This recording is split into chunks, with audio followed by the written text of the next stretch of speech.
Hello students, myself Anil Kumar Sharma, assistant professor LBS government college Kotputli. आज के इस topic में हम पढ़ेंगे न्यूक्लिक एसिड्स के बारे में। यह टॉपिक BSc फर्स्ट ईयर के स्टूडेंट्स के लिए है जिनके paper first cell biology and genetics में न्यूक्लिक एसिड्स के बारे में बताया गया है। न्यूक्लिक एसिड्स जो है वो सर्वप्रथम फ्रेडरिक मिशर द्वारा 1869 में आइसोलेट किया गया था और इसे न्यूक्लिन नाम उनके द्वारा दिया गया था। न्यूक्लिन नाम जो है वह स्पेशली इसकी एसिडिक प्रॉपर्टीज़ के द्वारा दिया गया है। न्यूक्लिक एसिड की एसिडिक प्रॉपर्टीज़ के कारण ही इन्हें न्यूक्लिक एसिड कहा गया है। न्यूक्लिक एसिड मुख्यतः न्यूक्लियोटाइड्स के पॉलीमर अर्थात बहुलक होते हैं जो कि कोशिका में न्यूक्लियस में प्रेजेंट रहते हैं। न्यूक्लिक एसिड्स के द्वारा ऑर्गेनिज्म की हेरिडिटरी इन्फॉर्मेशन को कंजर्व किया जाता है। इनका एलिमेंटल कंपोजिशन देखें तो न्यूक्लिक एसिड्स में carbon, hydrogen, oxygen, nitrogen and phosphorus पाया जाता है। न्यूक्लिक एसिड्स दो प्रकार के होते हैं, DNA डीऑक्सीराइबोन्यूक्लिक एसिड तथा RNA राइबोन्यूक्लिक एसिड। DNA जो है वह न्यूक्लियस में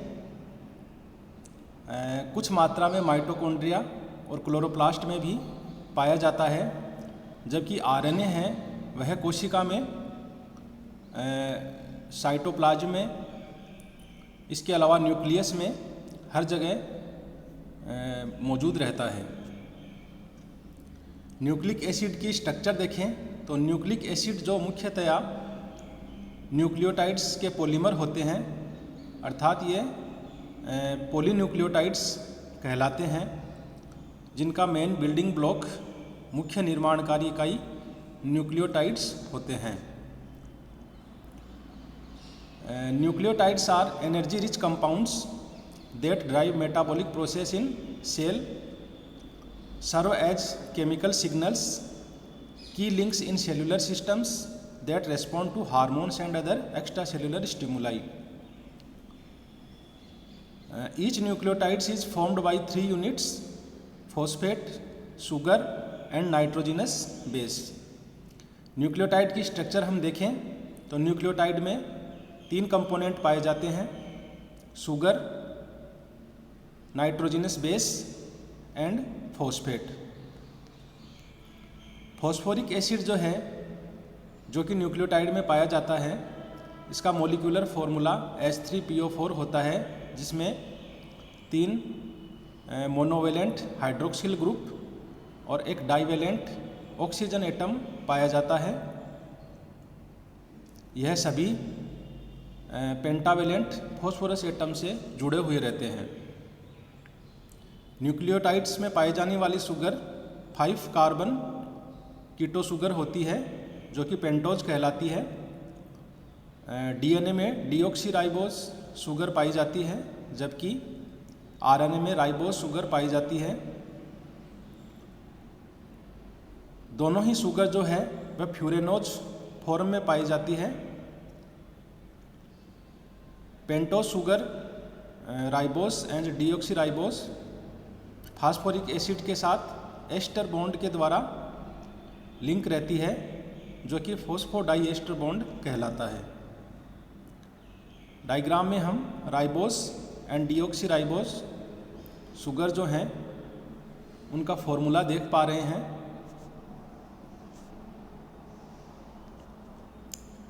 न्यूक्लियोटाइड्स में पाए जाने वाले नाइट्रोजनस बेस 2 प्रकार के होते हैं, purine and पेरिमिडिन।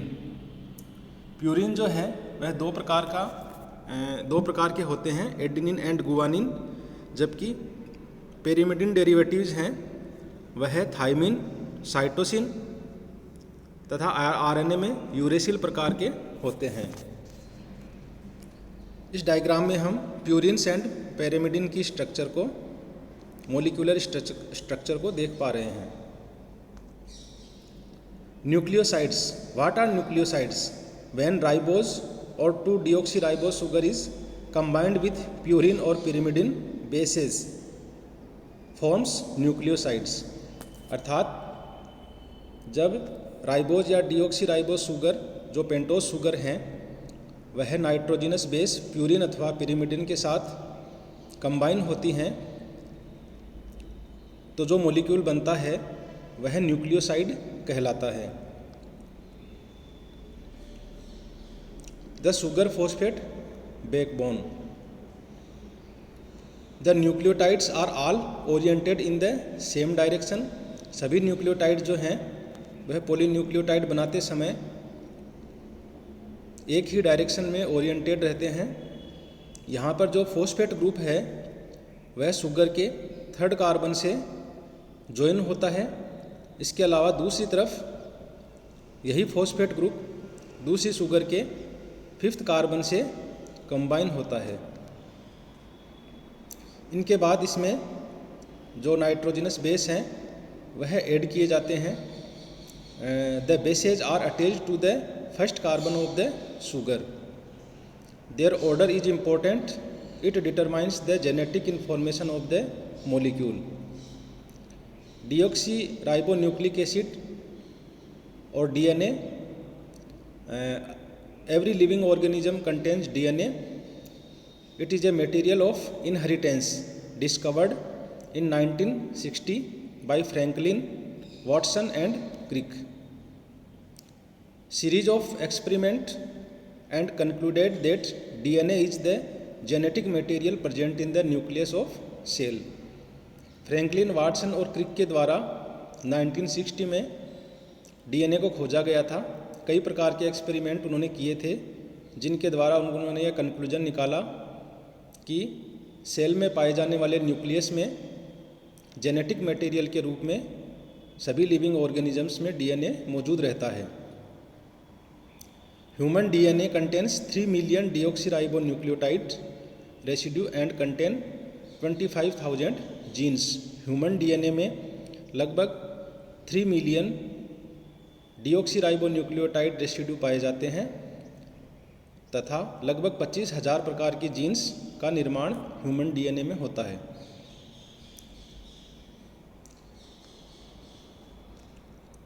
DNA is made of 2 strand of polynucleotide. DNA की स्ट्रक्चर हम इस डायग्राम में देख रहे हैं। डीएनए जो है वह पॉलीन्यूक्लियोटाइड के 2 स्ट्रैंड्स के द्वारा मिलकर बनता है जो कि एक दूसरे के एंटी पैरेलल होते हैं। डायग्राम में हम पॉलीन्यूक्लियोटाइड्स के दोनों strand left and right side में देख पा रहे हैं। दोनों पॉलीन्यूक्लियोटाइड्स के जो नाइट्रोजनस बेसेज हैं वह हाइड्रोजन बॉन्ड्स के द्वारा एक दूसरे से जुड़े हुए रहते हैं।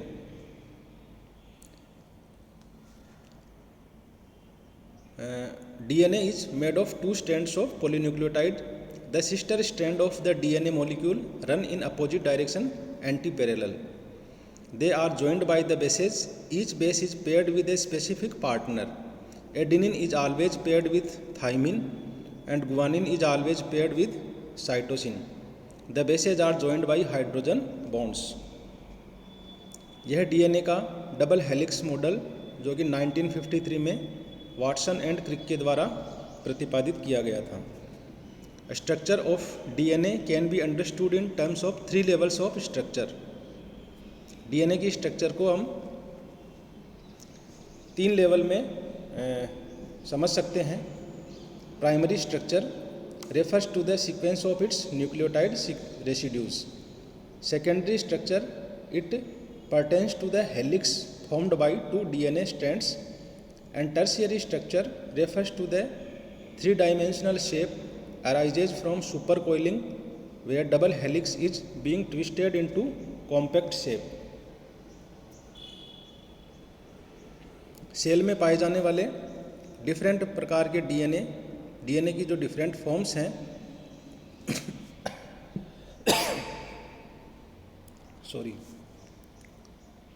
मुख्यतया 3 प्रकार की फॉर्म्स पाई जाती हैं, और भी फॉर्म्स पाई जाती हैं, जिसमें डीएनए की A form, B form and Z form. तीनों की अलग अलग स्ट्रक्चर होती है एंड अलग अलग कॉन्स्टिट्यूशन होता है। A DNA is one of the possible double helical structure which DNA can adopt along with other 2 biologically active helix structure. It is a right handed double helix, अर्थात A DNA जो है वह इसकी helix जो है, double helix है, वो right handed होती है। इसके अलावा यह बी डीएनए की तुलना में शॉर्ट होता है। Occur only in dehydrated sample of DNA, DNA के डिहाइड्रेटेड सैंपल में ही ए डीएनए पाया जाता है। B DNA is described by Watson and Francis Crick. Watson and Crick के द्वारा जो डीएनए का मॉडल प्रस्तुत किया गया था वह स्पेशली बी डीएनए के बारे में ही था। It is a commonly found DNA in the cell. DNA molecule consist of 2 helical polynucleotide chains coiled around common axis. 2 helices are wound in such a way so as to produce 2 interchain spacing और groove. दोनों helix जो हैं वह एक common axis के चारों तरफ coiled होती हैं, और इस तरीके से कोइल्ड होती हैं कि उनके बीच में ग्रूव बनती है। 2 प्रकार की ग्रूव हैं, major groove and minor groove. These grooves provide surface with which proteins, chemicals, drugs can interact. ZDNA, it is one of the many possible DNA double helix structure. ZDNA है वह left handed model कहलाता है, left handed DNA होता है।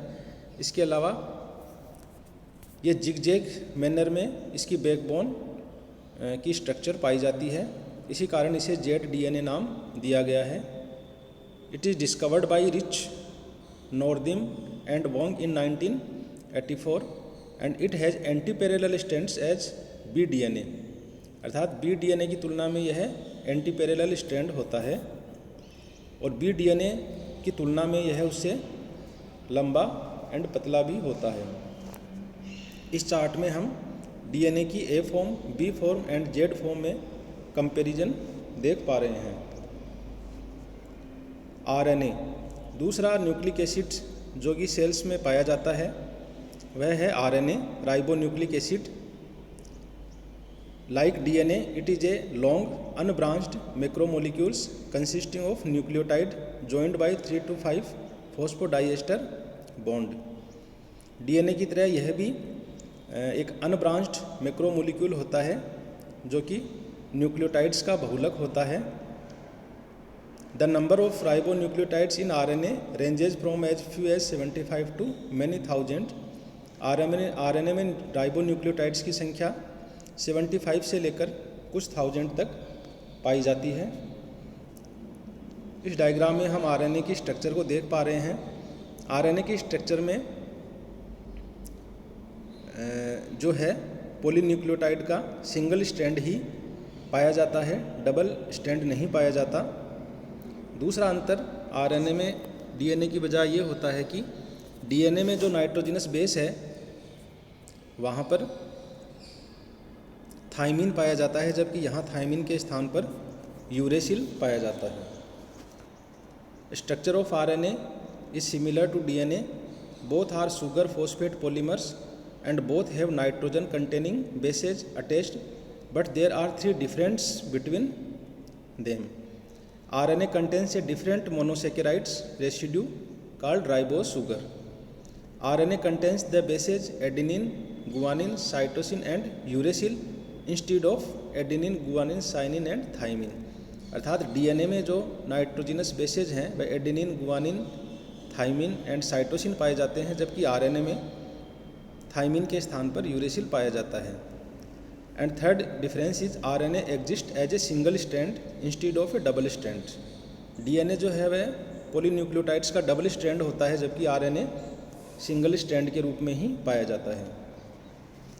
RNA की types देखें तो मुख्यतया कोशिका में निम्न प्रकार के आरएनए पाए जाते हैं।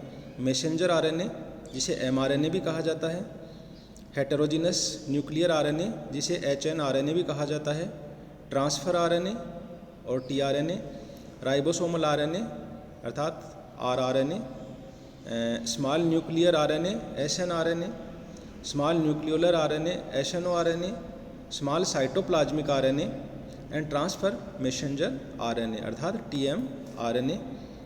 इन सभी आरएनएस के अलग अलग फंक्शंस हैं जो कि हम चार्ट में देख पा रहे हैं। Okay, thanks.